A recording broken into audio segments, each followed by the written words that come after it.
करते हैं बहुमत की, जिसको हम कहते हैं मेजॉरिटी। ये अक्सर आप चर्चा में सुनते हैं कि जब कोई भी हमारे यहाँ बिल पास होता है संसद में या कोई भी कानून बनता है तो वह बहुमत से ही पारित होकर के कोई भी कानून या नियम बनता है।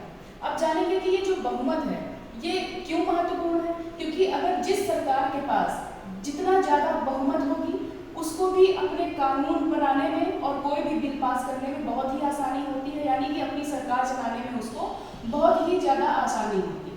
तो आइए जानते हैं बहुमत कई प्रकार के होते हैं, तो उनको समझते हैं कि कौन कौन से बहुमत है और वो बहुमत कैसे लागू किए जाते हैं, यानी कैसे प्रयोग किए जाते हैं जिससे हमारा कानून बनता है।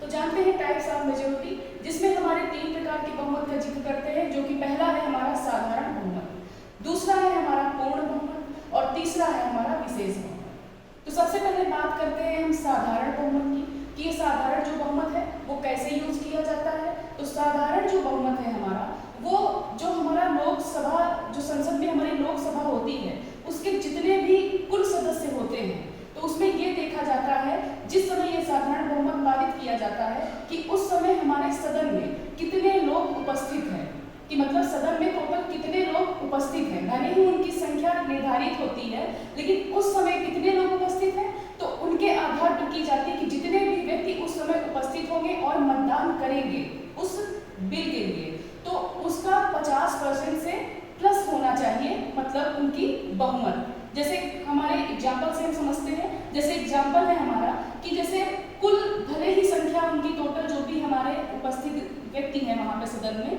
अगर उनकी हम संख्या माने टोटल 400 व्यक्ति हमारे सदन में उपस्थित है, उनमें से हमारे 400 का क्या करना है, उनका हमें 50% से प्लस व्यक्ति होने चाहिए, यानी 50% से अधिक व्यक्तियों की संख्या अगर हमें मिल जाती है तो यानी कि हम साधारण बहुमत प्राप्त कर लेते हैं उसमें। लेकिन अगर 50% से हमें कम बहुमत मिला है तो फिर इसका मतलब ये बहुमत प्राप्त नहीं हुआ है, पारित नहीं हुआ है। तो जैसे टोटल कुल हमारे 400 सदस्य हैं सदन में उपस्थित और इन्होंने मतदान भी किया है, तो 400 का अगर हम 50% निकालें तो आ जाएगा 200, और 200 में प्लस 1 कर देंगे, मतलब कि 200 से ज़्यादा यानी 50% से ज़्यादा, मतलब कि 201 सदस्य बहुमत पारित होना ही चाहिए, मतलब 201 सदस्य होने ही चाहिए तो हमारा साधारण बहुमत पारित होगा। तो ये रही बात साधारण बहुमत की।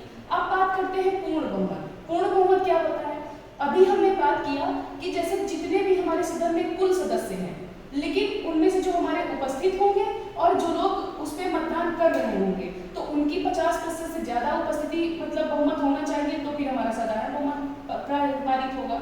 लेकिन अगर पूर्ण बहुमत प्राप्त करें तो वहाँ पर हमारे सदन की जो भी कुल संख्या है, मतलब टोटल कुल सदस्य जितने भी हैं, हमें उपस्थिति वालों से मतलब नहीं है, मतलब जितनी भी संख्या है हमारे सदन में जो भी सदस्य हैं उनकी बटे 2, मतलब हाफ, यानी 50% सदस्य हमारे होने चाहिए और +1 मतलब कि 50% से अधिक। अभी तक हमने उपस्थित वालों पे दिया था साधारण में, लेकिन यहाँ पर कुल सदस्य पे दिया जाएगा कि कुल सदस्यों का 50% से ज़्यादा बहुमत पारित हो।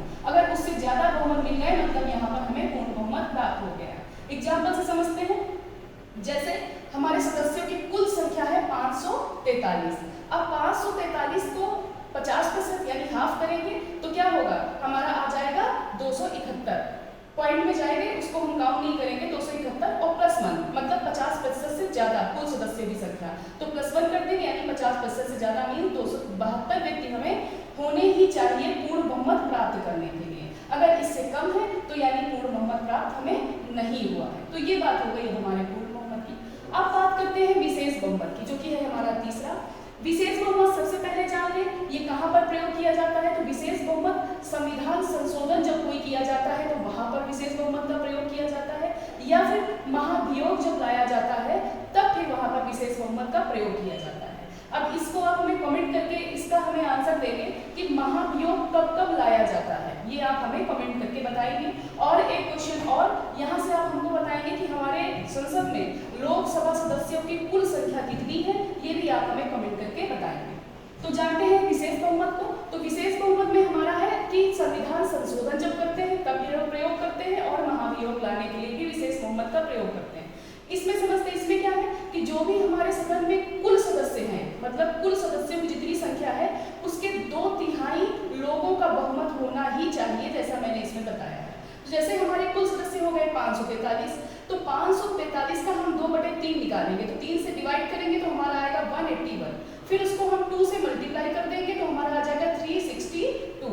यानी कि विशेष बहुमत प्राप्त करने के लिए हमारे सदन में 362 बहुमत प्राप्त होना ही जरूरी है। अगर 362 हमें बहुमत प्राप्त नहीं हुए हैं तो मतलब कि विशेष बहुमत हम प्राप्त नहीं कर पाएंगे। इस प्रकार हम साधारण बहुमत समझ गए।